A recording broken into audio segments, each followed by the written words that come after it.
कैसे हो प्यारे विद्यार्थियों। उम्मीद है आप सब बहुत ही अच्छे होंगे। तो स्वागत है आप सभी का आपके ही अपने YouTube channel friend of student में। इस वीडियो क्लास में हम प्रश्नावली 3.5 के पहले सवाल के दूसरे पार्ट को सॉल्व करेंगे। फर्स्ट पार्ट हम लोगों ने सॉल्व कर लिया है। अगर आपने ये सवाल नहीं देखा है तो इसका लिंक मैंने इस वीडियो के डिस्क्रिप्शन बॉक्स में दे दिया है, आप इस सवाल को देख सकते हैं। तो देखो यहाँ सवाल क्या है। सवाल है यहाँ पर हमें ये 4 रैखिक समीकरणों के युग्म दिए हैं। हमें ये बताना है सबसे पहले कि इनमें से किस युग्म का एक अद्वितीय हल है, किसका कोई हल नहीं है, या फिर किसके अपरिमित रूप से अनेक हल हैं। अगर किसी भी युग्म का अद्वितीय हल है तो इस स्थिति में हमें उस रैखिक समीकरण युग्म को बीजगणन विधि से हल करना होगा। ठीक है, तो चलिए सेकंड पार्ट को सॉल्व करते हैं। सेकंड पार्ट में स्टूडेंट्स हमें ये 2 रैखिक समीकरणें दी हुई हैं। ठीक है, सबसे पहले हम क्या करेंगे, इन संख्याओं की साइड चेंज कर लेंगे, इनको इधर से इधर लेकर आएंगे दोनों को। ठीक है, तो देखो ये समीकरण हो जाएगी 2x + 1y और इधर 5 प्लस का है, इसकी साइड चेंज करेंगे तो ये -5 हो जाएगा और बराबर में क्या बचेगा 0। इसको हम बोल देंगे फर्स्ट समीकरण। ठीक है, इसी प्रकार से 8 की साइड चेंज करनी है तो ये समीकरण हो जाएगी 3x + 2y - 8 = 0। इसको हम बोल देंगे सेकंड समीकरण। ठीक है, अब देखो सबसे पहले हमें क्या चेक करना है कि क्या इस युग्म का एक अद्वितीय हल है या फिर कोई हल नहीं है या फिर अपरिमित रूप से अनेक हल है। तो इसके लिए हमें क्या करना है, इन समीकरणों के गुणांकों के अनुपातों की तुलना करनी है। तो एक बार आप अनुपात देखिए ये 3 कंडीशंस होती हैं। पहली कंडीशन है अगर a1/a2 बराबर नहीं है b1/b2, यानी ये दोनों अनुपात आपस में बराबर नहीं है, तो ऐसी स्थिति में रैखिक समीकरण युग्म का एक अद्वितीय हल होता है। ठीक है, ओके। दूसरी कंडीशन है अगर a1/a2 बराबर है b1/b2 लेकिन बराबर नहीं है c1/c2, यानी ये दोनों अनुपात आपस में बराबर हैं लेकिन ये अनुपात बराबर नहीं है, तो ऐसी स्थिति में रैखिक समीकरण युग्म का कोई हल नहीं होता है। और थर्ड कंडीशन क्या है, अगर a1/a2 बराबर है b1/b2 और बराबर है c1/c2, यानी ये तीनों ही अनुपात अगर आपस में बराबर हैं तो ऐसे रैखिक समीकरण युग्म का अपरिमित रूप से अनेक हल होते हैं, यानी असंख्य हल होते हैं। तो इन्हीं अनुपातों की तुलना करके हम यहाँ ये चेक करेंगे। तो देखिए यहाँ पर a1/a2 क्या हो जाएगा, आप अच्छे से जानते हैं a1 क्या होता है। a1 होता है समीकरण फर्स्ट में x का गुणांक। तो यहाँ पर x का गुणांक क्या है, x के आगे कौन सी संख्या लिखी है, 2 लिखी है, तो ये a1 है। ठीक है, और a2 क्या होता है समीकरण सेकंड में x का गुणांक, तो यहाँ x के आगे लिखा है 3, तो ये a1 है, ये a2 है, तो a1/a2 कितना हो जाएगा 2/3। ठीक है, कॉमा। इसी प्रकार से हमें b1/b2 निकालना है।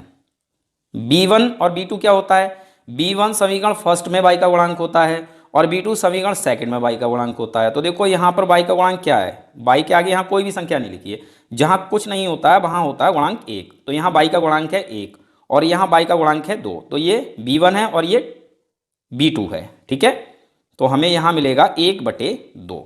इसी प्रकार से हम c1/c2 निकालेंगे। c1 और c2 क्या होते हैं, c1 समीकरण फर्स्ट में अचर पद होता है और c2 समीकरण सेकंड में अचर पद होता है।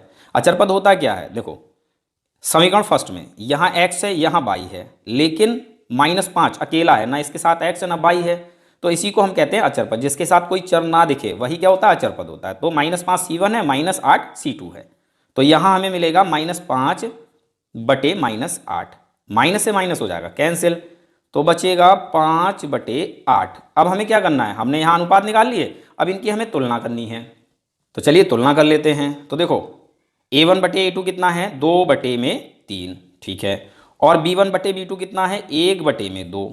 क्या ये दोनों अनुपात आपको बराबर दिख रहे हैं, बिल्कुल बराबर नहीं है भाई, ये 2/3 है, ये 1/2 है, तो ये तो आपस में बराबर नहीं है। तो यहाँ हमें शुरू में ही क्या मिल रहा है, a1/a2 बराबर नहीं है b1/b2, तो हमें आगे चेक करने की जरूरत नहीं है। तुलना करने पर हमें क्या मिल गया, a1/a2 बराबर नहीं है b1/b2। इस कंडीशन में क्या होता है, समीकरण युग्म का एक अद्वितीय हल होता है। तो यहां इस समीकरण युग्म का एक अद्वितीय हल है। ठीक है, हमें यहां पर अद्वितीय हल मिला है। अब हमें क्या करना है, इस रैखिक समीकरण युग्म को बीजगणन विधि से हल करना है। ठीक है, तो चलिए बीजगणन विधि से हल करते हैं। अब हमें इस रैखिक समीकरण युग्म को बीजगणन विधि से हल करना है। ठीक है, तो देखो बीजगणन क्या होता है, बीजगणन का मतलब होता है तिरछी गुणा। तो हम बीजगणन विधि में क्या करते हैं, जो समीकरणें होती हैं इनके जो गुणांक होते हैं, इन गुणांकों की हम इस तरह से तिरछी गुणा करते हैं। ठीक है, तिरछी गुणा, क्लियर है। तो चलिए सॉल्व करते हैं, अच्छे से समझाऊंगा, आपको समझ में आ जाएगी ये विधि। देखो सबसे पहले आपको x लिखना है, ठीक है, और बटे लगा लेना है। अब देखो x के बटे में हमें क्या लिखना है, तो इसके लिए हम क्या करेंगे, समीकरणों में x का पद छुपा लेंगे। x हमने यहाँ लिखा तो यहाँ पर x का पद छुपा लिया। अब यहाँ आपको जो भी दिख रहा है इन्हीं पदों के गुणांकों की त्रिची गुणा करनी है। तो समीकरण फर्स्ट में 1/-5 है और समीकरण सेकंड में 2/-8 है, ठीक है।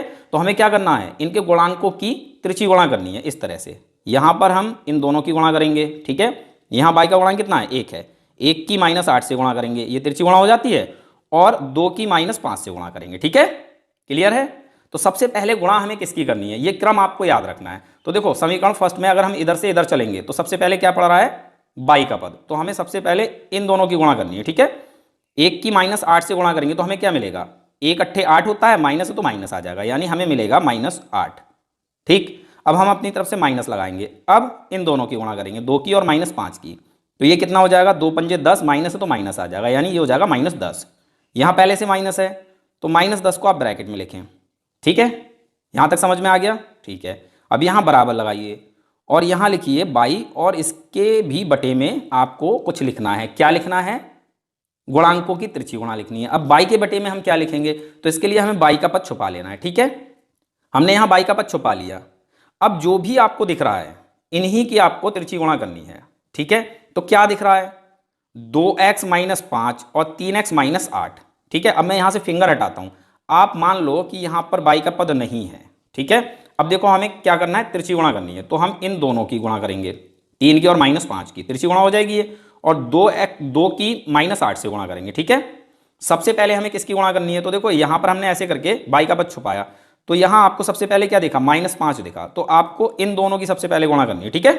-5 की गुणा 3 से करेंगे तो कितना हो जाएगा, 3 पंजे 15, माइनस है तो माइनस आ जाएगा, ठीक है। अब अपनी तरफ से फिर माइनस का चिन्ह लगाना है।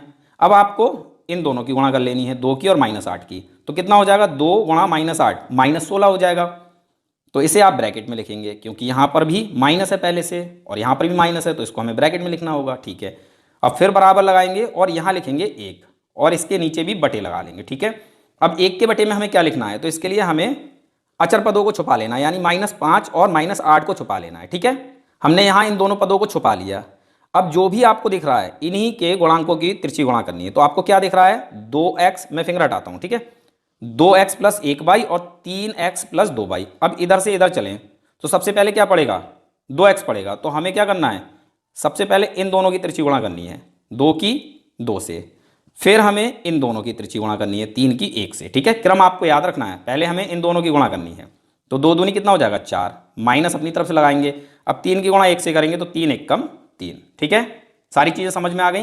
बस आपको यहाँ पर ये क्रम याद रखना है कि हमें किसकी पहले गुणा लिखनी है, ठीक। चलिए अब हम इसको सॉल्व कर लेते हैं।